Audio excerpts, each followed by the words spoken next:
Okay, so ito pong ating kapatid, isang mapagpalang araw po mga kapatid. Ayan. Mula po yan sa May Kawayan, Pantok, Simeon, Talusan. Brother, magandang umaga po. Ito ulit sa East Bulacan 3, si Sister Regina. We are truly blessed na pinagkalooban ng Diyos, pinagkaloob ng Diyos ang gift of the Spirit of Prophecy. Kung paano ginabayan ng Diyos si Sister White na maisulat ang mga propesiya, makakaasa tayo na ang mga babasa nito ay gagabayan din ng banal na Espiritu. Amen. Para maunawaan ang mensahe para mapakinabangan sa paghahanda sa muling pagbabalik ng ating Panginoon. Always thankful and grateful na ating na naging SDA po ako. Amen. Proud. It's SDA. Salamat po Sister Regina sa iyo pong sa iyong reflections dito sa ating group meeting chat. God bless you po. Sa atin pong rilo ngayon ay nasa alas 4:59 na po tayo. At tayo po ay 56 na sa ating pong Zoom room. Hindi ko na monitor yung ating pong live stream. Mamaya ho ibibigay po sa inyo ang ulat. So tayo po ay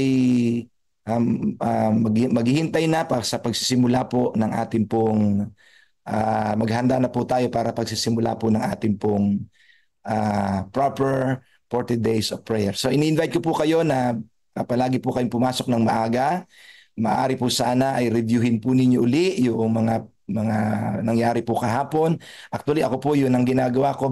Pinapakinggan ko po uli and then I read again the chapter and ako po ay nai-enlighten pa. Marami pa po akong nakukuha ng mga thoughts na galing po sa Panginoon. So, ngayong umaga, ang didiscuss po natin ay the life and works of Ellen G. White. Okay? East Bulacan 2A ang maglilid po at yan po ay pangungunahan sa atin ng distrito ni Pastor Ranel Pipito. Atin pong igayak ang ating sarili sa pagsisimula ng atin pong programa sa 40 Days of Prayer. Marami pong salamat mga kapatid and good morning. God bless you.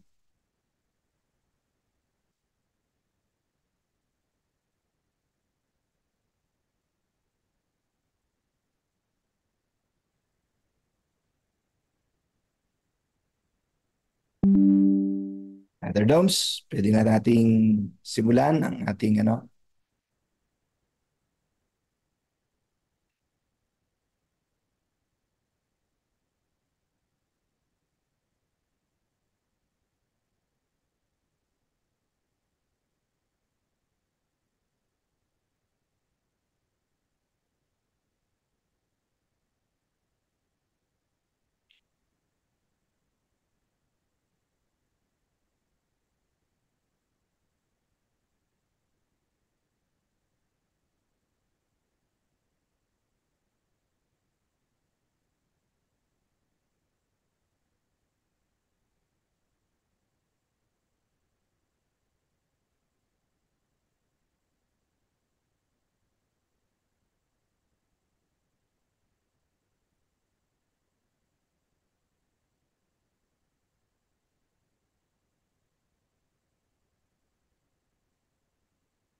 After Jesus returned to heaven, his disciples remained with the awesome task of taking the gospel to the whole world. Filled with the Holy Spirit, these men and women proclaimed the message they had received with boldness and power, reaching out to all corners of the then known world. But it was not without great opposition, first from the Jews, then from the Roman state. Many Christians were faithful to the point of death, suffering torture and humiliation from cheering onlookers at the Circus Maximus and Colosseum in Rome and throughout the empire. However, the blood of the martyrs only paved the way for the further spread of the gospel. After years of persecution by the Roman emperors, One of them, Constantine, professed conversion to Christianity in 312 AD. Now Christianity became popular, but it resulted in many pagan practices and symbols entering the church, particularly in Rome.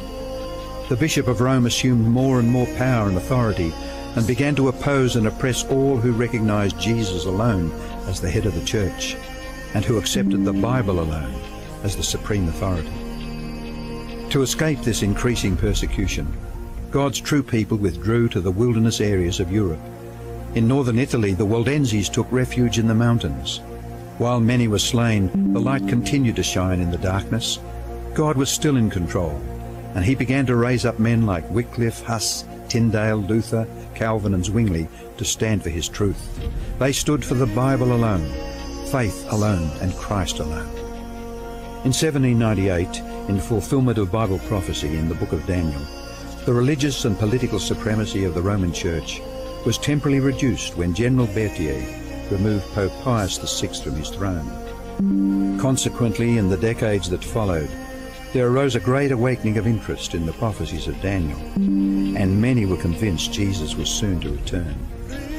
In the United States, the Baptist preacher William Miller was joined by hundreds of other preachers in their expectation of the return of Jesus in 1844. However, when Christ did not return in 1844, further Bible study led a small group to discover that Christ's ministry in the heavenly sanctuary was an explanation for their great disappointment.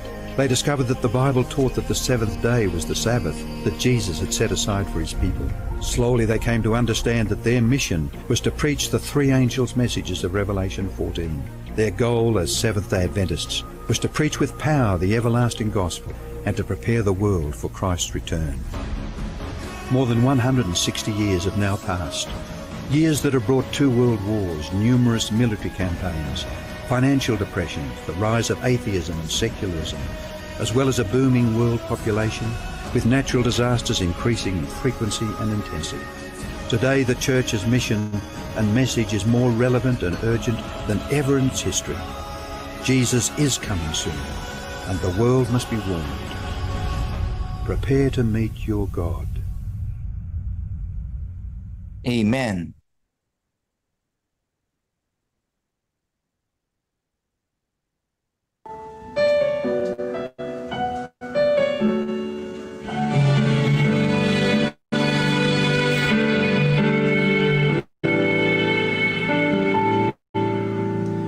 Darating ang oras, ibubuhos ng langit ang mangkok sa lupa, punong-puno ng galit.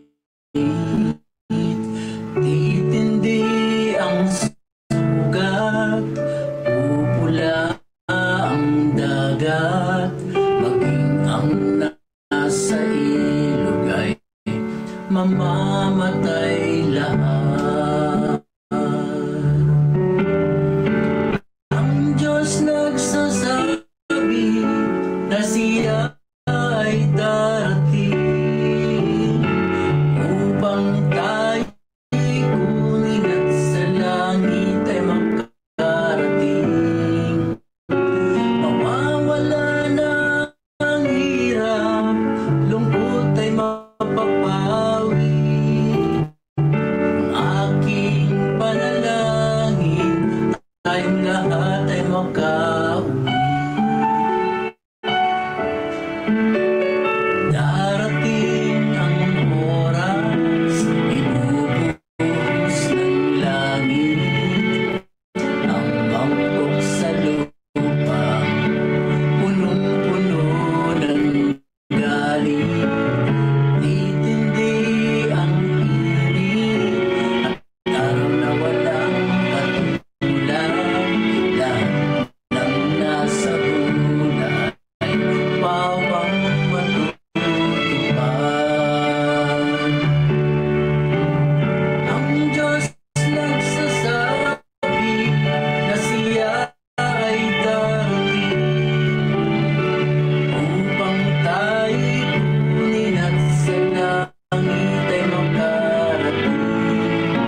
sulok sa lupang punong-puno ng galing.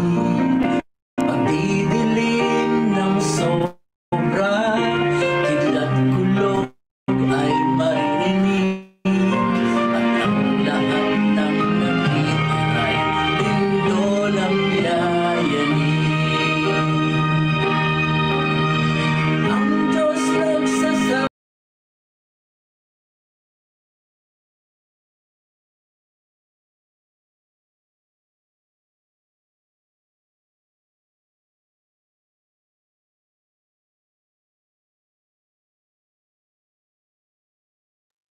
Nawala po, naputol.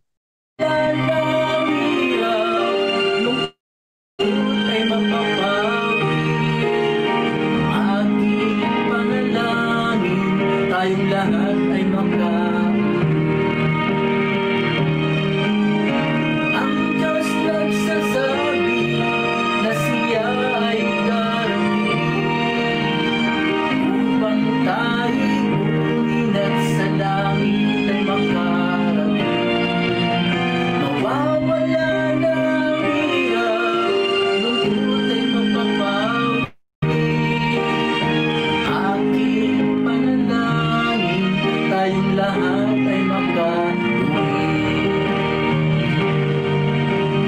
Aking panalangin, tayong lahat ay makauwi.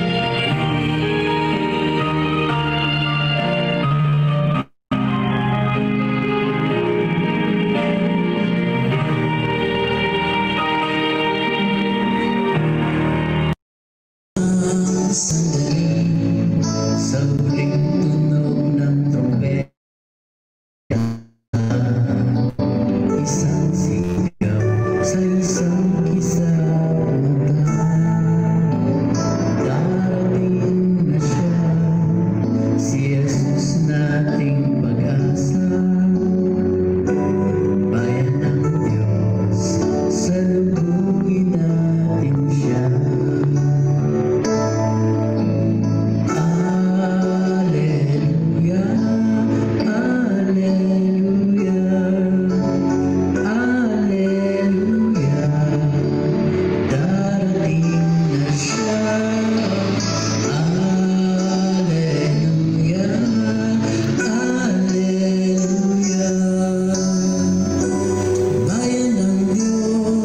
Salubungin natin siya.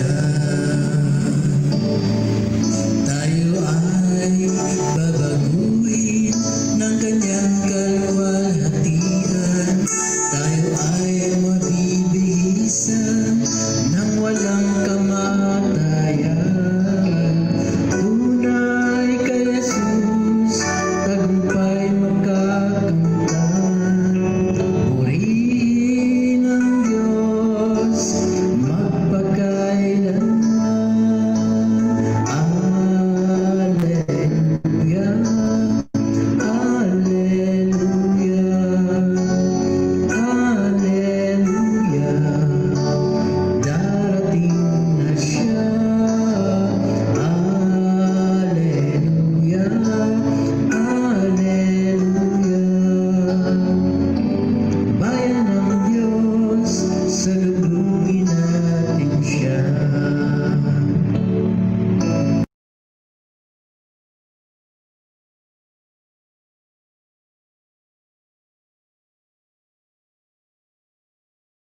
Ako ay manalangin. Ama naming banal, dakila at makapangyarihan ka po sa lahat, puspos ng pag-ibig at kahabagan. Maraming salamat po sa umagang ito. Isang malaking karapatan na kami ay makapagdaos ng pagtitipon online. Sa amin pong ginagawang 40 days of prayers, kami po ay nakakaranas ng kalakasan na siya namin kailangan. Higit sa panahon ito na kung saan amin na pong nakikita ang katuparan ng malapit na ninyong pagdating. Amin ka pong itinataas sa mga paalala na ibinibigay mo sa amin tuwing umaga upang lalo kaming magtumibay, upang sa pagbuhos ng huling ulan, Nawa ang bawat isa ay mabuhusan na upang higit na mapalaganap ang pabalita na may katapangan na ikaw, O Diyos, ay malapit nang dumating. Akin pong inilalapit ngayon ang mensahe na ibibigay ninyo sa amin mula po sa inyong lingkod, Pastor Ranel Pipito.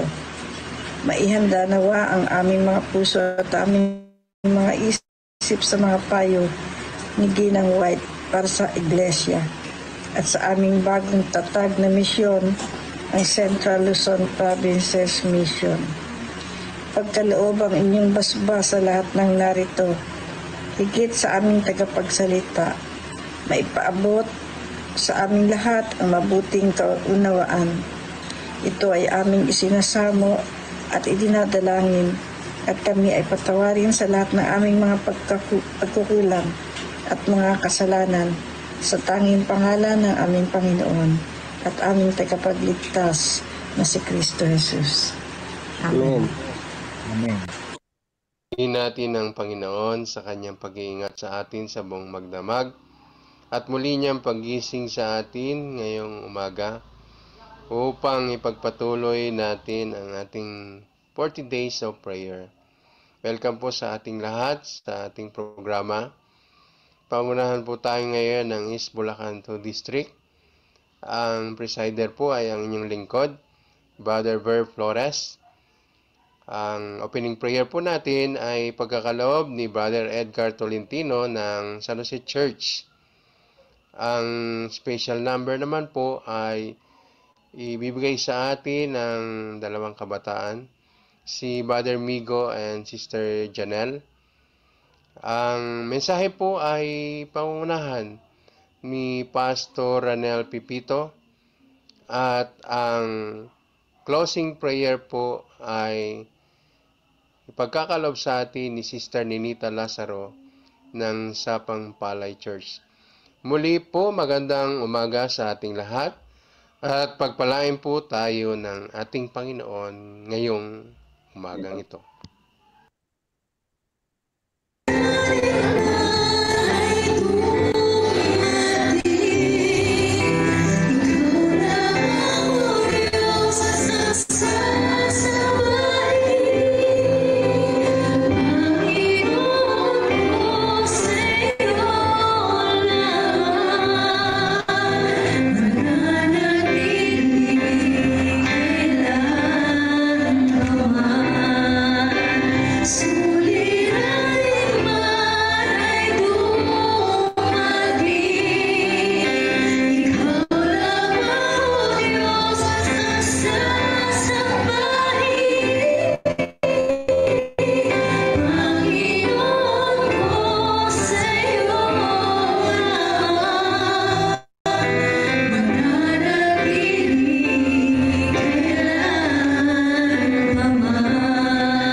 Palang umaga po sa ating lahat, sa lahat po ng mga taga-subaybay.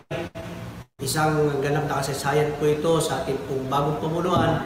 Anupat sa kadahilanan na ating Diyos ay tunay nagmamahal sa atin, ay patuloy na nagpapaabot ng kanyang karunungan at pinakasiwaan niya po sa magitan po nating abuting presidente na bago tayo susulong sa napakalaking hamon na ipagkaloob po sa atin ng Panginoon Diyos sa ating bagong pamunuan, ang CLPM, ay maglagak tayo ng panahon at maglagak tayo ng pagtutuon ng ating po mga kahilingan sa magitan ng panalangin na nagkakaisa po tayo. At isang pribilehiyo po sa akin na maging bahagi po sa 40 days of prayer na ito. Ano po mga kapatid, sa umagang ito ang ating pong pangatlong topiko, ating pong matatagpuan sa Councils of the Church, sa writings po ni Miss White, ay napakainam at tinatawagan tayo tinaniyahan na kung saan ang ating pong buhay paglilingkod ay mataman na ating unahin ang Diyos. God first principle.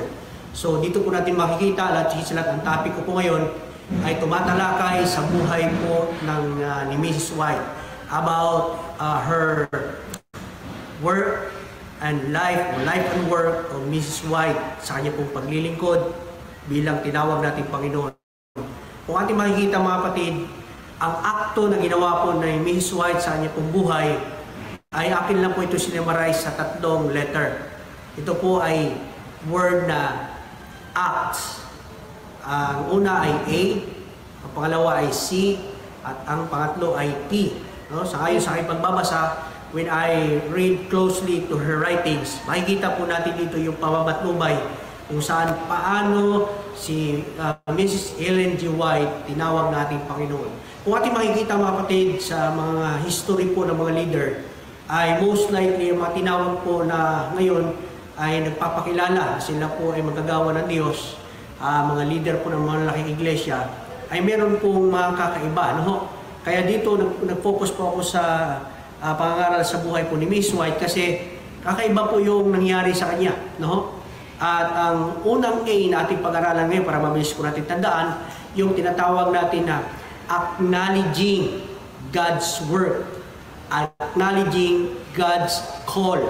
Kung ating makikita mga kapatid, ang pagkakilala po ni Mrs. White sa kanyang Diyos, sa murang edad po na 11 years old, ay kanya pong kinikilala ang Diyos at siya po'y na-inlove sa ating Diyos. Kaya po doon po nagpasimula, nakita yung kanyang pasya, ay walang pinakamainam na pagkakatiwalaan.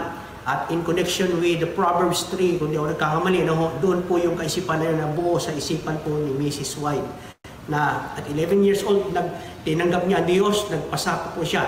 At nagdesisyon po siya magpabautismo sa edad po na 14 anyos. At siya po ay nagpasakop sa kanya pong iglesia, ginano yun na noon, yung mga Metodista na grupo. At dahil po doon, kung ating po makikita, kaya sabi ko unique po yung kanya pong buhay sa kanya pong pagkilala sa Panginoon. Kasi siya po mga kapatid ay hindi po nakapag-aral dahil po sa isang aksidenteng nangyayari. No? Sa edad po na 9 ay binatok po siya at natamaan po ang kanya pong mukha. At siya po yung naging dahilan, hindi na po siya papag-aral. Pero alam niyo ho, ating siya sa atin na kanyang buhay, hindi po pala yun ang maging dahilan.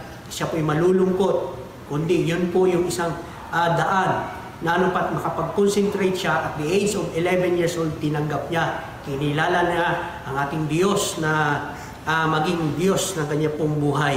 At the same time mga kapatid, sa batang edad, nagkaroon po ng panawagan noon, alam naman po natin yung kwento doon sa isang leader sa pangalan po ni William Miller. So sumali po kanyang tatay doon at sa mga camp meeting na yon ay nagkaroon po siya ng tinatawag nating kaisipan na ang panawagan ng Diyos ay malapit na po magtatapos. Pero alam po natin ang kwento na hindi po dumating ating Panginoon. Bagkus mga kapatid, siya po yung naging dahilan na siya po ay magtutuon, mag-aaral muli, mag-focus sa pag-aaral po ng banal na kasulatan. So out of the writings of Miss White, kung tayo makita dito mga kapatid na mga bagay na yung pawang galing sa kanya o siya po mismo ang parang nag-u-author, kundi palagi niyang inuuna, tinatangkilik at tinataas ang ating Diyos. So acknowledging God ay very important po ito sa ating pong mga buhay, kung ating pong makikita. Ang pangalawang punto po na nais ko i-din dito mga kapatid, yung tinatawag po natin na conversion. Okay, being converted ay isa pong desisyon. Na yung desisyon natin mga kapatid ay napakahalaga sa ating pong mga buhay. So nung kinilala niya ang Diyos, nagbunga po ito ng conversion sa kanya pong buhay. Nanupat, naitala po dito sa kanyang writings, kung atin po marapating pakinggan. Pagkatapos po siya na nag-asawa sa edad na bata pa, sa katauhan po ni Elder James White, about 35 of her life ay siya po mga kapatid ay nagtuon ng kanya pong buhay kasama po ang kanyang asawa Nakafocus po sila at pinangunahan po nilang noon ang natawag natin na Sabbath Keeping Adventists. Na ano pa sa publishing, nang inaugurate po sila ng gawain nito kasama ng kanya pong asawa noong 1849 hanggang 1850. At hanggang sa na-develop po ito, ang grupo na ito, at nagiging po itong ganap na iglesia o kinikilala po ito na iglesia ng Seventh-day Adventist noong 1863. Kung ating po makikita dito mga kapatid, ang malaking gawain na ito ay bunga lamang nung si Mrs. White ay nagiging hikayat. Kaya doon sa stewardship concept, sinulat ni Mrs. White, napakahalaga yung pagiging hikayat. Kaya ang buhay niya, nung makilala niya ang Diyos, ay hindi lang po niya kinikilala, kundi hikayat po siya. Kung ating po makikita. So literacy, conversion, na ito pong makikita mga kapatid na ang buhay po natin sa ating paglilingkod ay napakahalaga na tayo po ay hikayat. Hikayat tayo na ating pong tinatanggap ang Diyos, hikayat po tayo sa Kanya pong pag-ibig, at hikayat po tayo sa Kanya pong pamamatnubay. Ano pa, si Mrs. White di po nakatapos technically ng pag-aaral, pero ginamit po siya ng Panginoon sapagkat hikayat po siya ng Diyos niyang pinaglilingkuran ay siya pong gagawa sa Kanya ng tinatawag natin ng malawakang gawain. At ang panghuli po mga kapatid na letter na nais ko ipaabot sa inyo, yung letter T, stands for Total Living in Christ. Total Living with Christ. At mangyari na po ito mga kapatid kung tayo po ay totally surrender sa tinatawag natin matnubay ng banal na Espiritu. So sa makikita po natin, sa kanya po mga pag-aaral, sa kanya po mga visions na natatanggap sa ating Panginoon, ito po'y gawaing malaki sa natawag natin banal na Espiritu. Sa pagkahikayat po ni Miss White, makikita po natin na hindi po siya nagmamayabang makatanggap ng mga tinatawag nating pangitain, mga visions. Ngunit mga kapatid, ang banal na Espiritu na siyang humikayat sa atin pong mahal na propetesa ay pinagkalooban po ng maraming pagkakataon na magkaroon po siya ng visions. And apart from that, ay siya po'y nakalathala, nakapaglimbag po ng maraming mga writings. So sabi po dito sa pag-aaral, beginning in 1885, a series of number pamphlets was published, each bearing the title of the Testimony for the Church. So yun pala mga kapatid, nagpasimula bago pa na-establish yung Seventh-day Adventist, ay nakapag-alathala na po siya na maraming series patungkol po sa tinatawag nating Testimonies for the Church. At kung ating makikita mga kapatid, ang buhay po ni Miss White sa kabuuan ay kanya pong inilagak sa paglilingkod hanggang sa dulo po ng kanyang buhay. Na ano pa, siya po'y nagiging kapakipakinabang sa iglesia, sa kabuuan, higit sa lahat, naging kapakipakinabang po siya sa ating Diyos.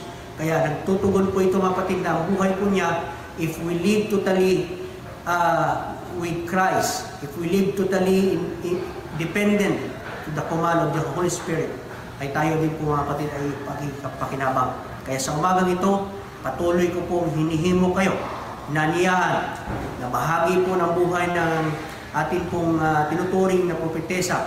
Napakasimpleng simulain, ngunit ang Diyos pagka siya pong tumawag ay meron pong malaking gagawin ang ating Panginoon Diyos. So ating written po man mga kapatid, sa ating mga buhay, bago tayo aakto, napakahalaga na ating po siyang kilalanin, kagaya po ni Miss White. At pangalawa, sa ating pagkilala sa Diyos, atin din po siya hayaan na maghikayat po sa atin.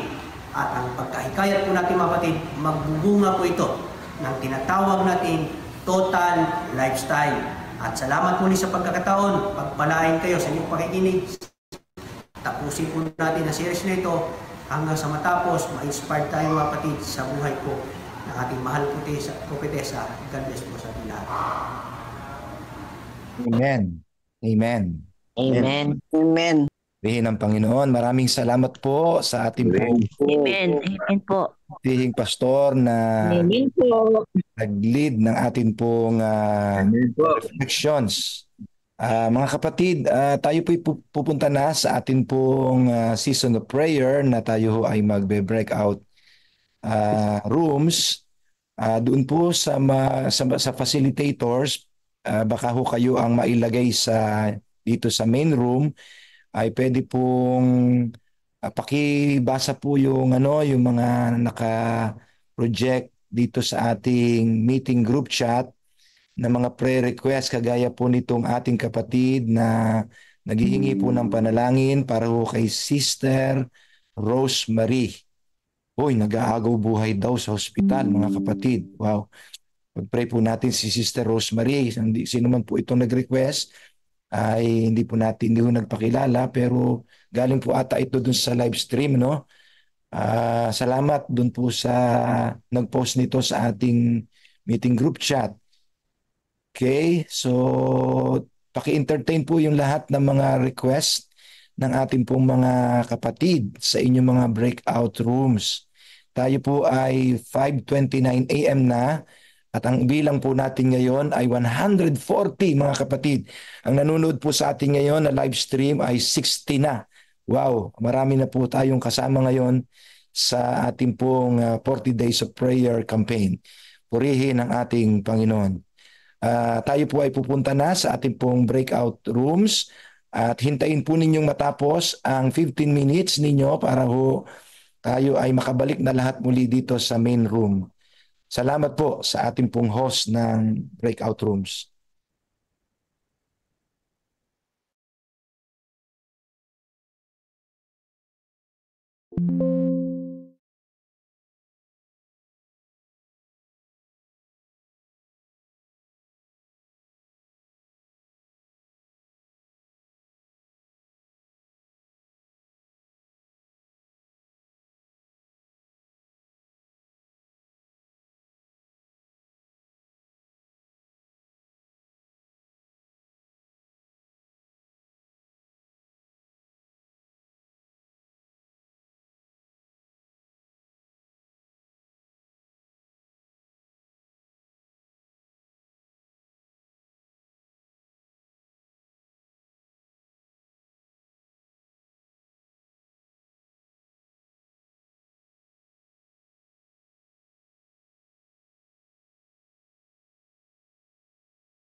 Hello, mga kapatid. Morning.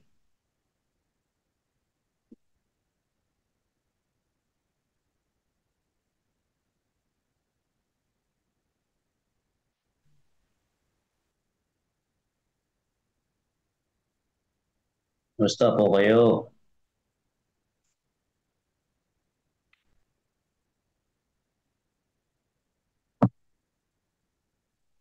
Yan. Si Dom.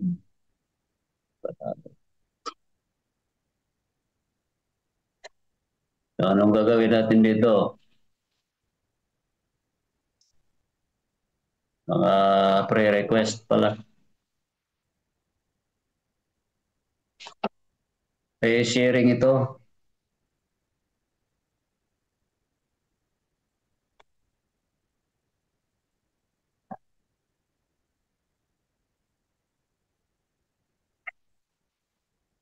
Then,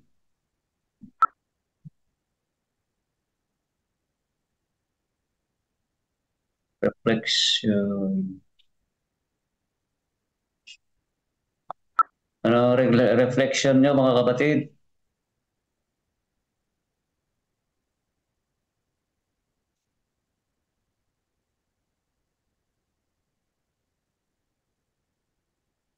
Break.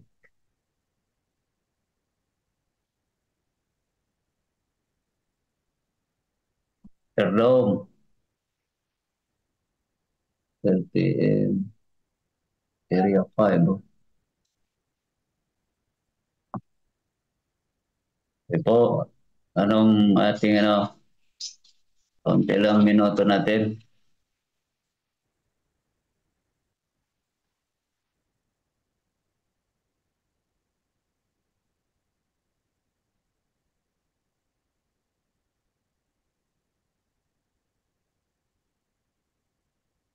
14 participants.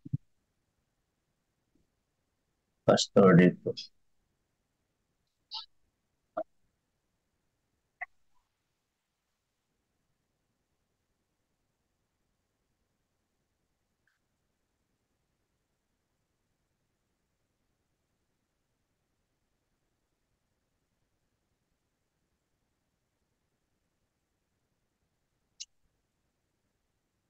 Mga kapatid, mayroon ba kayong reflection?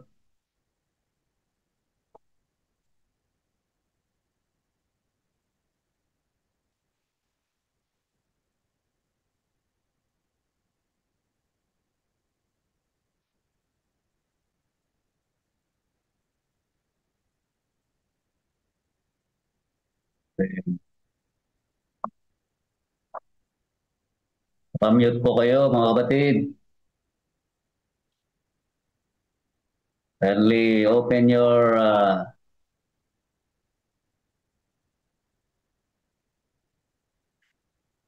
Facebook.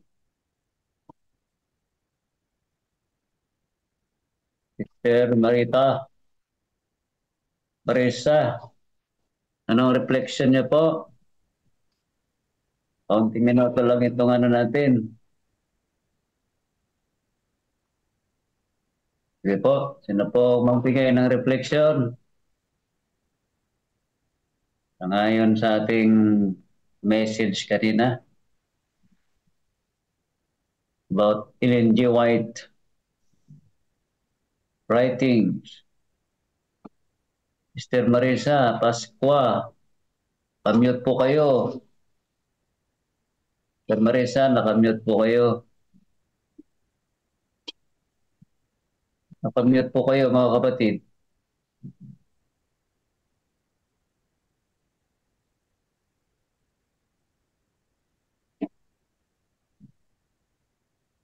Sige po.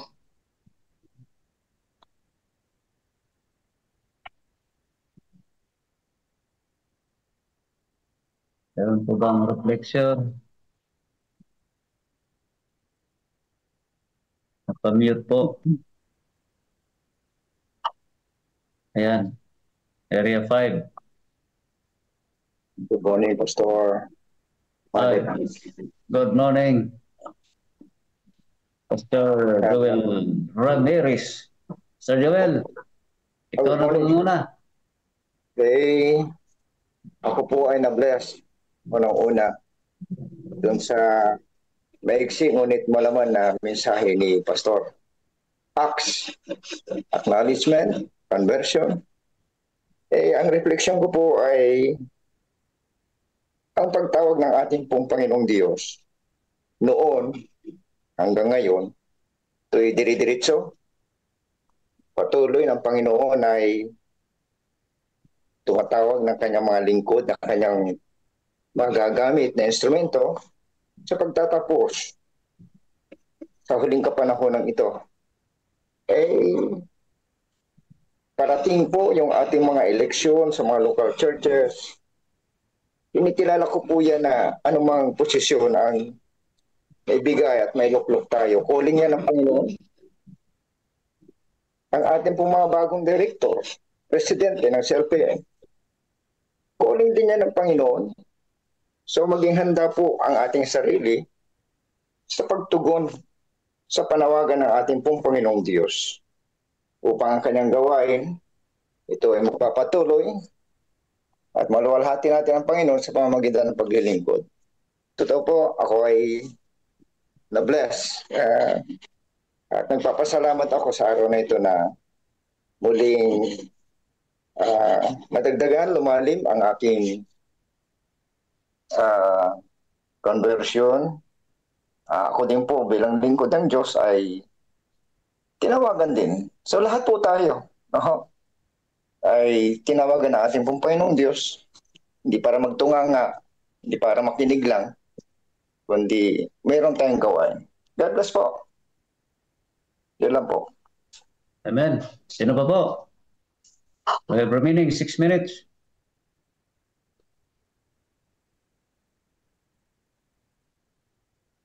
Sister Marisa Pascua.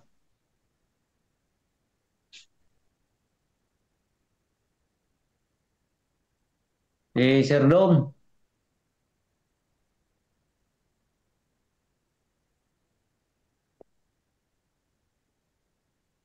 Panandero. Sige po. Mag-reflect po kayo, mga kapatid. Pagti na lang minuto natin. We have 5 minutes remaining. Sige po.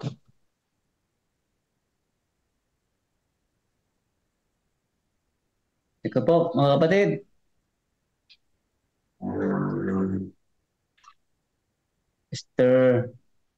Stereo ba ito? Esther Pablo?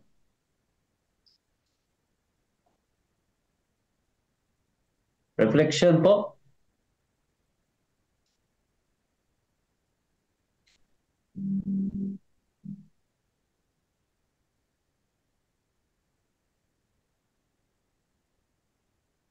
Sino pa po? So mga kapatid, tunay nga ang Panginoon ay napakabait sa atin. Lahat ng tinawag ng Panginoon ay sa Kanya at ito ay gagamitin sa gawain ng Panginoon. Malamang kayo rin mga kapatid ay tinawagan po kayo. Na kung minsan tayo po ay nagtanong sa Panginoon, bakit ako? Bakit po tayo tinatawag? Dahil po yan ay meron pong trabaho, gawain na binibigay ng Panginoon sa atin. Na kung tanggihan natin, kagaya tayo ni Jonah. Kaya si Ellen G. White pinili, tinawag ng Panginoon upang mangunguna sa atin at ipakilala ang Diyos na tunay. Ito po ay sa kapanahonan natin. Kaya kung kayo ay tinawagan sa mga departamento, ay huwag po kayong magatubili at huwag po kayong mag-deny. Susundin po niya yan kasi yan po ang buhay na pagkatawag sa inyo. Dahil pag nire-reject po natin ang pagkatawag, mga kapatid, ay baka mayroon pong gagawin na kagaya sa atin ng Panginoon, kagaya ni Jonah. Kaya kayo ay mapalad kayo pag kayo pinili bilang elder, deacon, at ano pa, mga women, children, EY, pag kayo pinili ay magpapasalamat po kayo. Huwag po kayong inayang mga kapatid, mahimagod sa inyong mga posisyon.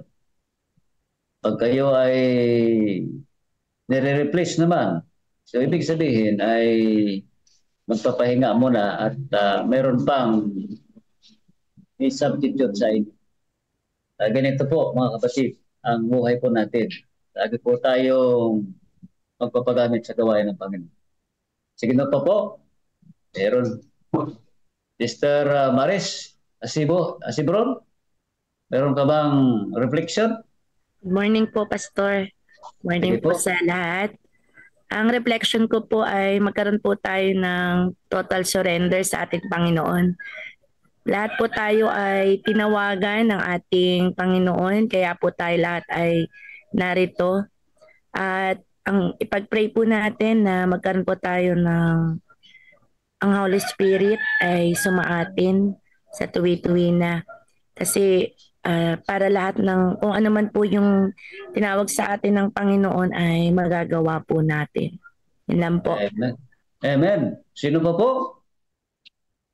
Yung isa kanila ay lumabas ang mukha tapos tinago. Sige po. Habang mayroon pang oras na maikli na lang, siguro 2 minutes na lang yan. Sige po, baka mayroon pa kayo dyan na ilabas nyo yan ang inyong sama na loob. Para marinig namin. Ayun. Samang loob na hindi po tayo Good Ibig morning. sabihin, gusto natin mag-share sa ating Panginoon. Or susog lang po doon sa sinabi ng isang kapatiran. Okay po. Yun Sister po Ruth, pag-surrender. Good morning po pala sa lahat. Si Sister Ruth po from Subic, Area 3 po. Yun pong susog lang po doon kay Sister Ano na yun pong pag-surrender. At lagi po nating i-invite yung Banal na Espiritu sa araw-araw po. Yun pong number one, kagaya po ng gantong ginagawa natin, nakaka-bless po talaga ito sa lahat dahil imagine nyo po, before 5, ito na po yung kinakaharap talaga natin. Tapos, hindi lang sa pamilya natin, kundi ito, itong buong CLPM na po na ito. Kaya, good morning po. Thank you. Amen. Amen, mga kapatid. Sino pa po?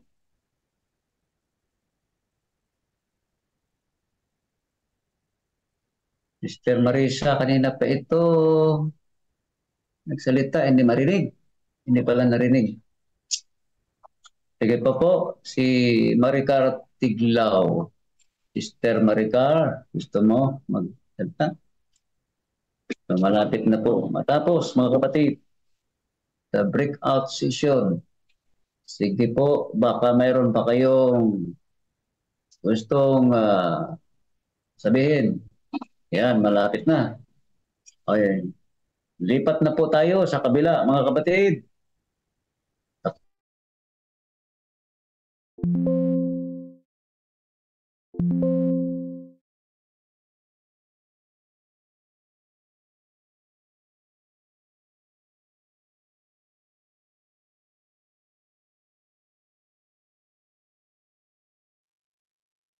Gandang umaga po sa inyong lahat, mga kapatid. Hintayin lang po natin makabalik ang atin pong mga kasama at tayo ho ay aawit na ng ating puno ng pag-asa na closing song. Jesus is coming again. Amen. Amen. Amen. Amen.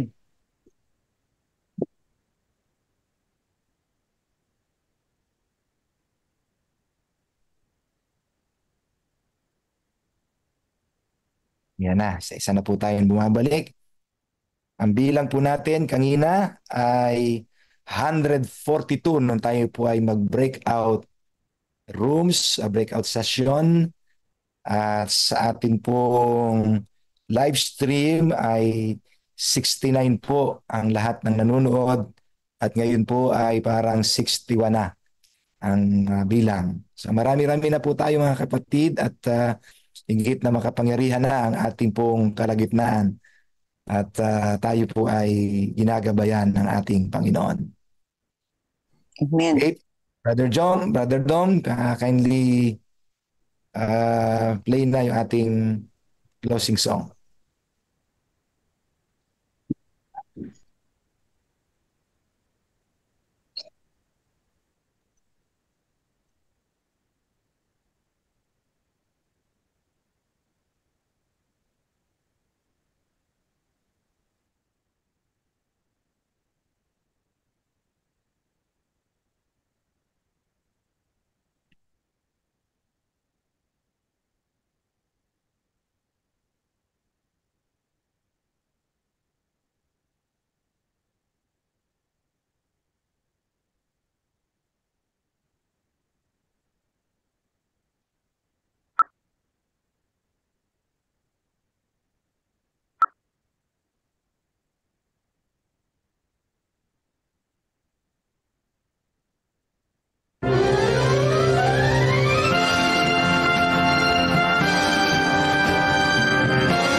Amen. Amen. Amen. Amen po. Tayo po yung manalangin. Pagpapala namin Diyos, salamat po sa iyo pong pinagkaloob sa aming panahon na muli kami po yung magtutuon ng aming panalangin sa inyo at maglagak ng aming mga concern. Aking higit na nilalangin sa iyo, Panginoon Diyos, ang sentro ng pag-work ng bagong mission na ito na matnubayan, latigit sa lahat ang mga syudad na hindi pa ho napasok, mga unentered territories, at ganoon din po, Panginoon Diyos, ang mga nagagawang mga church planting site na ano pa tinataguyod ng bawat iglesia, mga kaanib sa iglesia at mga manggagawa. Patuloy niyo po kami pumatnubayan, Panginoon, hanggang sa magkaroon po ng mga Adventist influences sa kung saan man dako na kinaroroonan bawat kapatid. At pagpalain, Panginoon, patuloy kami sa aming pong pagganap sa iyong pong banal na gawain sa matnubay ng banal na Espiritu sa pangalan ni Jesus. Amen. Amen. Gandang umaga po sa inyong lahat, mga kapatid. Gandang umaga po. Aming salamat po. Happy Tuesday.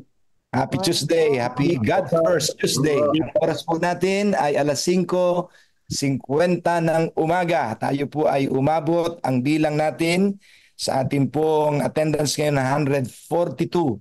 Sa atin pong nanonood sa live stream ay 69. Maraming salamat po sa inyong pagsubaybay, mga kapatid, at pagsama-sama natin dito po sa ating 40 days of prayer. Salamat po sa inyong pakikipagkaisa, purihin ang ating pong mahal na Panginoon. Salamat din po sa ating pong mga kapatid na nag-lead sa East Bulacan 1 sa pangunguna po ni Pastor Ronel Pepito. East Bulacan 2A. Ayan, salamat po. And then, bukas po, ang magli-lead po ay ang East Bulacan 1. Ang leader po natin doon ay si Pastor Ramel Mendoza. Ang ating pong i-discuss bukas, mga kapatid, ay sa section kay Ellen White pa rin, Mrs. Ellen G. White, as others knew her. So patuloy po tayong inaanyayahan na tayo po'y magbasa ng aklat na ito ng Counsels for the Church para bukas ay meron po tayong mga dagdag na mga reflections bago po tayo mag alas 5 ng umaga. So papasok po kayo ng before 5 o'clock. I'm inviting you to enter in the Zoom room 4:30 para marami pa tayong mapag-usapan at marinig po namin ang inyong mga reflections dito po sa ating ginagawang 40 days of prayer. Napakasarap ng ating mga pakiramdam kapag tayo po ay inuuna ang Diyos. Amen, mga kapatid. Amen. Marami po tayong greetings dito. Basta lang tayo ng konti, mga kapatid. Salamat po sa mga responses ng ating mga kapatiran na gumamit po ng ating meeting group chat. Ang sabi po dito ng ating pong kapatid na si Brother Moses, Kuya Monching Canlas mula po sa Haen. Good morning po sa mga taga South Nueva Ecija 2, Area 2. Connect po tayo sa lahat. Amen. Salamat po sa pag-invite. Kay Sister Dory Adkisa, paari po sana ay susulat po ninyo kung saan po kayong church galing para mabanggit din po natin at ma-shout out ang mga kapatid na nandyan po sa inyong simbahan at sa inyong area. Good morning po, sabi niya, Pastor, at pakisama po sa prayers lahat po nawa ay magtapat po tayong lubusan sa ating pananampalataya natin sa ating Diyos. From Gatchiawen, Arayat, Pampanga SDA Church. So, Arayat, Pampanga pala. Si Sister Dory Adkisa. Ganun din po ay bumabati po ang ating kapatid na naghihingi pala ito ng prayer request, si Sister Clara Espina. Good morning everyone. Pakisama naman po sa prayer ang aming book display sa motor pool ngayong araw. Sister, nakakaasa po kayo na kayo po ay nasa panalangin sa araw na ito. Good morning everyone watching from Hermosa SDA Church, North Bataan District. God bless us all. So good morning po sa Hermosa SDA Church at sa buong Bataan District, North Bataan District. Sa ating pong pastor na si Pastor Nelson Antonio. Area 2, Area Chairman. Ang pagtawag ng Diyos sa bawat magdadala ng kanyang misyon ay isang banal na pagtugon at ito ay nagbubunga ng higit pa sa ating iniisip, gaya ng pagtugon ni Ellen G. White na propeta sa huling araw. Purihin ang Panginoon, mga kapatid. Hindi na po natin mababasa ang iba nating mga greetings sapagkat ito po ay mga good morning po. Amen, amen. Salamat po. Praise the Lord sa inyo pong lahat na mga responses. Bukas pong muli, inaanyayahan po namin kayong dumalo at makisama dito po. At sana po ay dito sa Zoom room pumasok kung kaya po ng inyong mga internet, mga signal. Pasok po kayo dito sa Zoom room. Punuin po natin ang panalangin ang Central Luzon Provinces Missionary. Amen. Para higit na maging kapangyarihan ang pag-ibanghelyo at pagbuhos ng Espiritu sa ating kapanahunan. Mga kapatid, atin po yayain ang mga buong pamilya, ang lahat ng mga kapatiran. Bigyan po natin sila ng panload para sila ay makapasok dito po sa Zoom at tulungan po natin sila mag-upload ng kanilang application ng Zoom para makapag-actual po sila makaranas ng Zoom room meeting dito po sa CLPM 40 Days of Prayer Campaign and Journey to Central Luzon Province's first constituency meeting. Mga kapatid, pagpalain po tayo and we will open now the audio to greet one another, and also Pastor Nelson, yung iyong reminder, mag-picture taking muna tayo ulit for the history. Picture taking po, documentary po kasi ito eh. So, picture taking tayo, paki-open ka mga kapatid. For pages. Pastor Doms. Ay, sige po. Ay, sige po. 1, 2, 3. 1, 2, 3. Popogi nyo, mga kapatid, kagaganda. Second page. Iba talaga ang beauty kapag God first morning, no? Third page. Nagliliwanag ang mukha ng Panginoon sa inyo, mga kapatid, lalo na kay Pastor Dory. Nako. Amen. Alright. Saka kay Pastor Jupit, parang meron silang ilaw sa ulo nila, oh. Patuloy pa po natin i-inform mga kapatid ang mga kapatid natin. Let us double the number again. Amen. Dumami po tayo ng higit ngayon. Yeah. At least dumadami po tayo, at least kung may promote natin sa Facebook, sa kung ano man, dadami po tayo. Amen. Salamat Pastor Nelson sa invitation. Amen. Amen. So in a few seconds, ay automatic na po ito magsha-shut off. Let us greet one another, mga kapatid.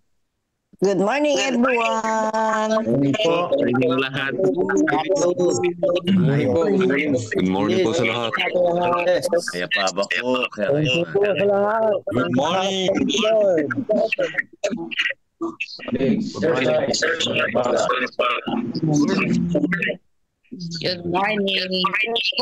everyone.